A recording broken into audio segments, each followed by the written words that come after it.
the cost of war. And you know how much America has paid to push the neoconservative agenda from the synagogue of Satan? And by the way, the synagogue of Satan doesn't mean that everybody in it is Jewish. It's a combination of people, Gentile Jews, black and white, that agree on an idea. And some on a lesser level do not know what those on the highest level are doing. But they always give you a noble reason for what they're doing. Now, I want to talk to you and our president, because now they're pushing President Obama to strike Iran. And quietly, they're pushing him to destroy Farrakhan. They want our president to deal with me and Iran, and that would make the synagogue of Satan happy.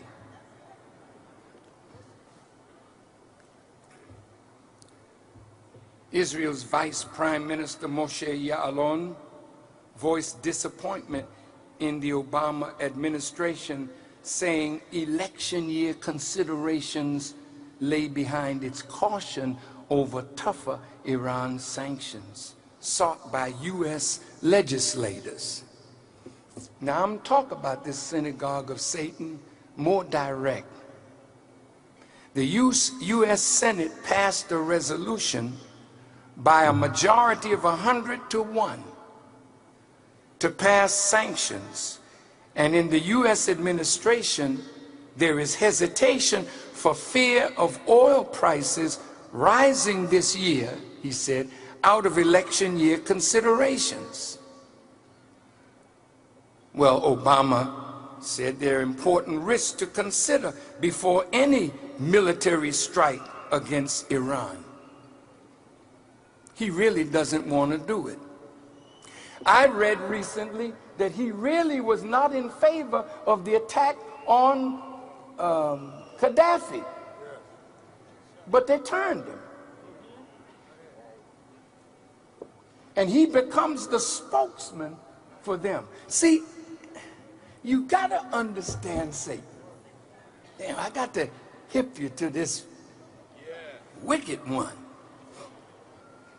When they wanted to attack Panama, go into Grenada and take out Bishop, see, they use a black face.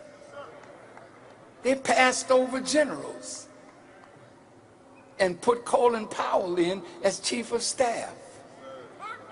And they put a black man in front of a policy to kill black people.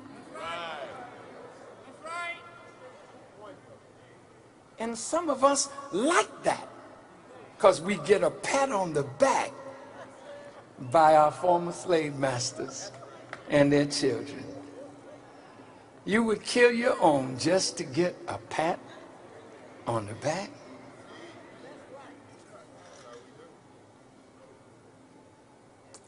Now they wanted Obama in the White House for several reasons. One, the stimulus package. Obama, that wasn't his idea. That was Wall Street's idea through Geithner. He believed them, he did it.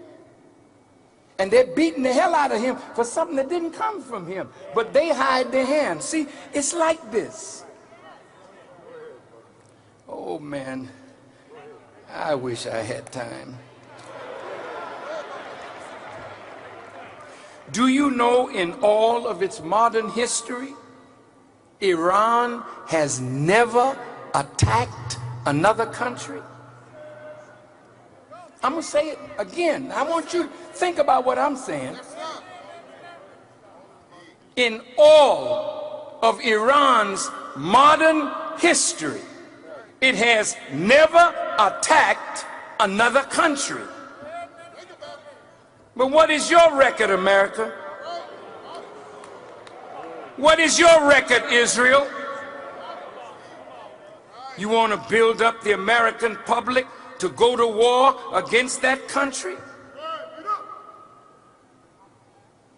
I don't care what they say, what Iran say. I say harsh things too. But I've never hurt nobody except with the truth. And if I hurt you with the truth, well, you just be hurt. But we, the nation, we would never let somebody come in and strap a bomb to themselves and kill innocent people. If we know it, we stop it. Because the innocent people that the terrorists will kill are ours and theirs. Now, but the real aggressors in this drama, man, when you look at the record of America and the record of Israel, Israel is armed, they say, with 300 nuclear weapons, but will not sign the non-proliferation agreement. They have a track record of attacking nuclear facilities of other people. The USA has launched over 40 foreign attacks since 1979 and is the only country in history to use nuclear weapons. When they were fighting in Vietnam, the US senators said, and I quote, "Let's bomb them back into the Stone Age." Well, there's some bombs coming your way that won't be from a foreign power. I want to acquaint you with your destruction.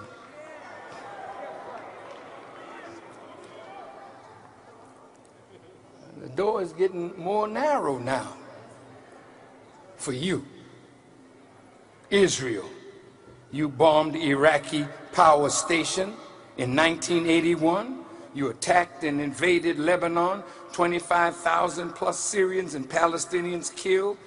In 2003, military incursions into Gaza and Nablus. 2006, attacked and invaded Lebanon, killed over 1,000 men, women, and children. 2007, attacked and bombed Syria. 2008, February, attack on Gaza, over 100 murdered. 2008, November, attack on Gaza, killing over 1,300 civilians, and then refused to cooperate with UN investigations. 2010, 9 murdered in attack on an aid flotilla in international waters. Iran, 0 attacks. 0. Let me ask you a question. Last night, they had something on television celebrating the 70th birth anniversary of Brother Muhammad Ali. Why do you love him? Is it because he was a great fighter? Or did you love him because he stood up for a principle?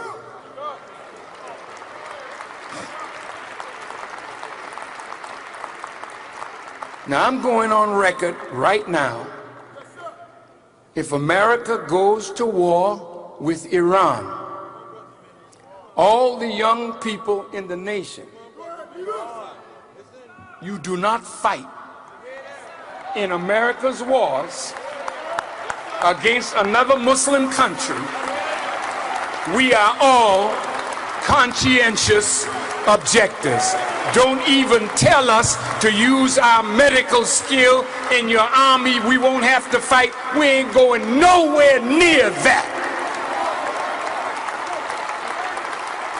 Now, you young mothers up in here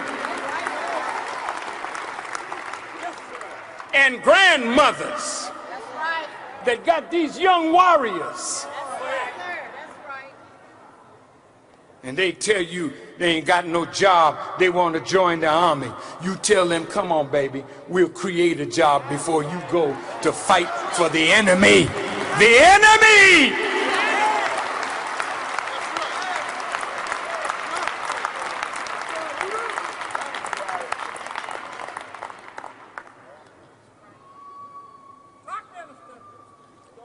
I advise white and black America, Hispanic and Asian America, why would you send your children to die for a war engineered by Zionists who love Israel more than they love the United States of America? Talk back to me!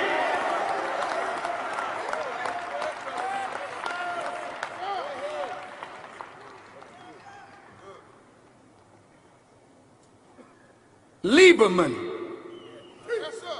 the senator from Connecticut, he said, with 32 senators with him, they moved the goalpost.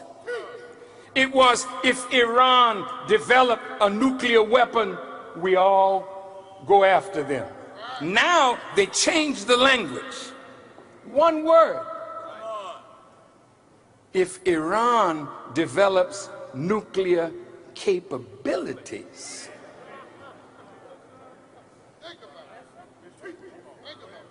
We'll go to war. Iran is already at that stage.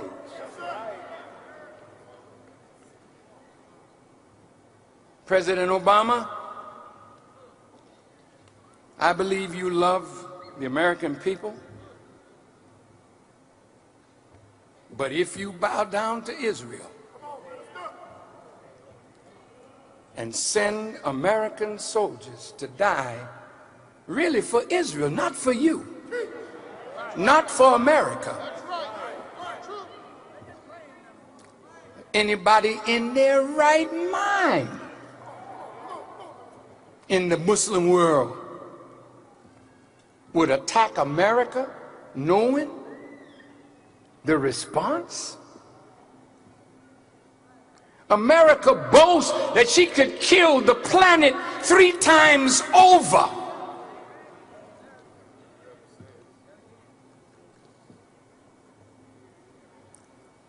Well,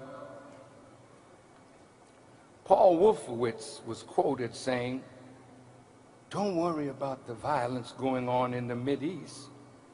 We want that. The more violence in the Mideast, he said, they'll never be able to unite to come together against us. Damn. Did you know that Israel provoked the war in the Sudan?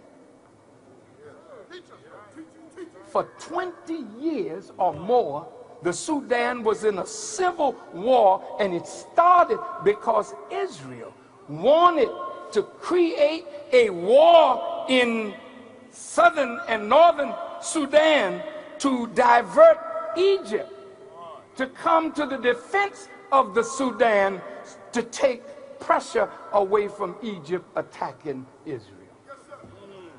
And guess who was their man? Idi Amin. And when Idi Amin asked them to help him with their military to strengthen it, Israel refused. Idi Amin turned. And when Idi Amin turned away from Israel, that's when Time magazine came up. They used to call him the mad dog of Africa, appetite, wild man of Africa, appetite for trouble. See? This is the way they depicted Muammar Gaddafi, the mad dog of the East. See? So whenever they get ready to kill somebody, they have to make you think they're worthy to die. So at that time, they influenced Julius Nyerere to attack him and overthrow him.